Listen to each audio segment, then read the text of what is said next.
let's talk about the word imbalance, Okay. right? As it compares to asymmetries. What do you want to say about that? Are they the same or are they different? So I would say asymmetry versus imbalance. If we're talking about imbalance, muscular strength imbalance, that's one thing. That doesn't necessarily mean that you're going to have I guess, movement asymmetry, but you could, but it doesn't necessarily mean that you are. Okay, so this is where we're getting into a very objective evaluation. Because then it also comes to as far as like, well, are you loading or are you unloaded when you're doing this? So this goes, again, very objectively, we have to look at this and go, what is imbalanced? What do you mean by that? And so that was a really great descriptor of, okay, so you have more muscle on one side than you do on the other in this particular thing. Is that a bad thing, right? How is that impacting you? What is that a problem? And if you're trying to quote unquote fix it, or you mentioned the word corrective or corrected, I said corrective, but if you use the word correct, like what are we doing and why are we doing it? So again, just because you have a imbalance of something, which is very similar to an asymmetry, and if you, the words I think can cross over a lot of times, they don't necessarily mean the same thing. We need to evaluate, like, just because it's bigger doesn't mean it's imbalanced, right? Is that a problem? And to your point, it depends, because if it's creating a problem, this was your point as well, Ryan.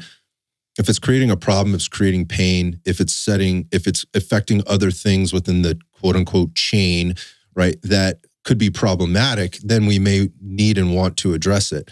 Sometimes it's not about correcting anything. It's just about keeping up with it, right? So I want to go back. So I think that's a good way of looking at it. Like an imbalance could be a couple of different things, but it doesn't necessarily mean it's a bad thing, and it doesn't mean it needs to be corrected. So let's just start with that. And then going back to what Stephen was saying there about his right side, versus his left side with his strength or specifically with his muscle size or muscle girth on that one side, like, why wouldn't it be? Specifically, and you mentioned, like, as you're an athlete, like calf, like gastroc, right, and soleus girth, right. When you look at the lower leg, like if you're a power athlete, a jumper, or like say you're a basketball player, right, and you're constantly leading or you're powering off that right side all the time, it's really natural to think about this. This makes sense. My right calf's going to be a little larger than my left calf. Why? It's getting more work, right? There's more volume. There's likely a little bit more intensity there that's going on that side. Those are the things that start to build more muscle, right? It's the same as doing weight training. Does that need to be fixed? It depends, right? Are we having issues on our left side, right? Is it, and again, going back, like, okay, well, if that's the case, like you're a sprinter and you're in the blocks the same way every time, like you're getting a little bit more from one side versus the other side at different points of your start, right? If you're a football player and you're constantly playing on the right side, if you're an offensive tackle, and you're playing on and you're the right tackle, offensive tackle on that team, or guard or whatever, and you're constantly moving from the same position the same way, it's natural to think you're going to have some, number one, asymmetries, and it could create an imbalance in terms of your performance somewhere. But we need to know what imbalance are we seeing and how do we measure it? And so what are we objectively actually identifying here as a potential or quote unquote problem that's already arrived somewhere? And then how do we kind of unwind the sticky web of like, okay, well, what do we need to do here? So again, people hear like, oh, I've got this imbalance in my shoulder. What does that mean? You mentioned in the last podcast about rotator cuffs. Like I've got my right rotator cuff has a problem. Is it your rotator cuff?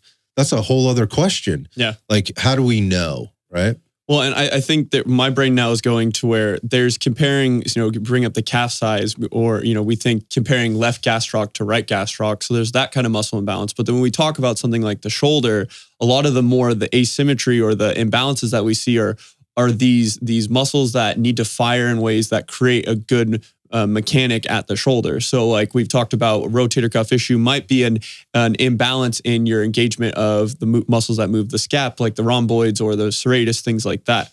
My brain is also going to, I've mentioned that I had a little bit of a knee issue that I've been dealing with for a while. And I finally really figured it out that my lateral quad on my left side was overdeveloped, and it was actually making my patella, my kneecap, track laterally. and it was getting to where it was articulating, it would literally click, and it was getting to where it was getting a lot of swelling. So a lot of my rehab has been finding more balance by working on my medial quad. So that's something that is different, where finding symmetry around a joint and how it moves is different than making my right quad as big as my left quad and that being the focus. Oh man, that's such a great point. Overactive, underactive. That's kind of what I thought when you guys Yes. mentioned muscle imbalance. For sure. So two different things.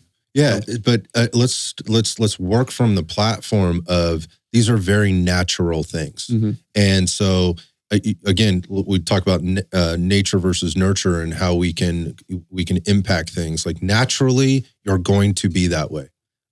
Good luck outdoing all of that, all of the nature. You mean naturally one size is going to be a little bit larger? Yeah, than the naturally, other? yeah. Yes. But you can nurture it in a way where you can train things. Obviously, that's what bodybuilders are doing constantly, right? They're always trying to find symmetry from the upper body to the lower body, from the right delt to the left delt, from the left pec to the right pec, all of those kind of things. Like that's what they're doing. And they're picking very specific movements or quote unquote exercises in order to do that, right? And focus on those in a different way. That's very different than somebody who, when we're looking at them mechanically, right, and how they're performing. So I think you got to back it up and go like, okay, well, I have an asymmetry or I have a quote unquote imbalance. How is that impacting me?